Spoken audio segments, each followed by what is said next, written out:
സ്വാഗതം പ്രിയരേ, good morning. ഇന്നത്തെ ദിവസം എന്ത് വെല്ലുവിളിയാണ് അല്ലെങ്കിൽ എന്ത് ഭാഗ്യമാണ് അല്ലെങ്കിൽ എന്താണ് നമ്മുടെ ജീവിതത്തിലേക്ക് ഇന്ന് വരാൻ പോകുന്നത് എന്നാണ് നമ്മൾ നോക്കുന്നത്. അപ്പോൾ ആദ്യത്തെ കാർഡ് എന്ന് പറയുന്നത് നമ്മുടെ കറണ്ട് സ്റ്റേജ് തന്നെയാണ്. രണ്ടാമത്തെ കാർഡ് എന്ന് പറയുന്നത് എന്താണ് നമുക്ക് ഇന്ന് എന്ന് പറഞ്ഞാൽ ചിലപ്പോൾ ഒരാഴ്ചക്കുള്ളിലൊക്കെ സംഭവിക്കാൻ സാധ്യതയുള്ളൊരു കാര്യം എന്ന് പറയുന്നത് ഇതിന് നമ്മൾ എങ്ങനെ തയ്യാറെടുക്കണം എന്നുകൂടി നമുക്ക് നോക്കാം. അപ്പോൾ എന്താണ് കറണ്ട് സ്റ്റേജ് എന്ന് ഞാൻ നോക്കട്ടെ. It's A wonderful card.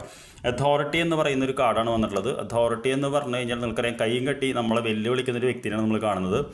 തീർച്ചയായിട്ടും എന്താ പറയുക, ജോലി സ്ഥലത്ത് അല്ലെങ്കിൽ നിങ്ങളുടെ വീട്ടിൽ അല്ലെങ്കിൽ എവിടെയാണെങ്കിലും എന്താ പറയുക, നമ്മളെ ഒരു അനങ്ങാൻ പറ്റാതെ അല്ലെങ്കിൽ നിഷ്ക്രിയമായിട്ട് അല്ലെങ്കിൽ എന്താ പറയുക, തനം പറയുന്നതിന് തൻ്റെ ഞാൻ പിടിച്ച മുയലിന് 3 ചെവി എന്ന് പറയുന്ന ഒരു വ്യക്തിയുടെ ഒരു സാന്നിധ്യമാണ് കാണുന്നത്.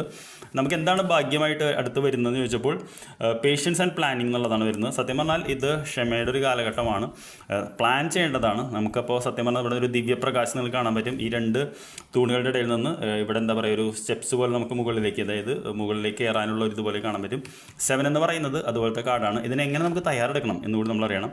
ഡെസ്റ്റിനി എന്ന് പറയുന്ന കാർഡാണ്. സത്യം പറഞ്ഞു കഴിഞ്ഞാൽ നിങ്ങൾക്കറിയാൻ പറ്റും, ഒരു സ്ത്രീ ഉണ്ടെങ്കിലും അവർക്ക് പല ആംഗിൾസിൽ പല ഇത് കാണാനുണ്ട്. ഡെസ്റ്റിനി എന്ന് പറയുന്നത് ശരിക്കും വിധി എന്ന് പറയുന്ന ഒരു കാർഡാണ്. അപ്പോൾ ഈ 3 കാർഡ് നോക്കുമ്പോൾ നമുക്ക് ഇന്നത്തെ ഒരു യൂണിവേഴ്സ് മെസ്സേജ് എന്ന് പറയുന്നത്, നമുക്ക് എന്താ പറയുക, നീങ്ങാൻ പറ്റുന്നില്ല, നമ്മൾ സ്റ്റക്കായി നിൽക്കുന്നു, അല്ലെങ്കിൽ നമുക്ക് എന്താ പറയുക, മറ്റൊരാളുടെ ഒരു സാന്നിധ്യം, ഒരു മതിൽ പോലെ ഒരാൾ നിൽക്കുന്നുവെങ്കിൽ തീർച്ചയായിട്ടും ഇപ്പോൾ നമുക്ക് കുറച്ച് ക്ഷമയുടെ ഒരു കാലഘട്ടമാണ്, ഒരു പേഷ്യൻസിൻ്റെ കാലഘട്ടമാണ്. പ്ലാനിങ് നമുക്കറിയാമല്ലോ, നമ്മളൊരു കൃഷി എന്ത് ചെയ്യുന്നതിനേക്കാളും നമ്മൾ പ്ലാൻ ചെയ്യണം, എന്താണ് ചെയ്യേണ്ടത്, ആ ഒരു കാലഘട്ടത്തിലാണ് കടന്നു പോയിക്കൊണ്ടിരിക്കുന്നത്. തീർച്ചയായിട്ടും ഇത് ഒരു പോസിറ്റീവ് ഔട്ട്കം തന്നെ നിങ്ങൾക്ക് തരുള്ളൂ. കാരണം ഡെസ്റ്റിനി എന്ന് പറയുന്നത് ഒരു പോസിറ്റീവ് ഔട്ട്കമാണ്. നിങ്ങളുടെ ഉള്ളിലുള്ള മൾട്ടി ഫാസറ്റഡ് ആയിട്ട് ഒരാളെ പുറത്തു കൊണ്ടുവരാനുള്ളൊരു എന്താ പറയുക, പ്രഷറാണ് എന്ന് മാത്രം കരുതിയാൽ മതി. I wish you A good day.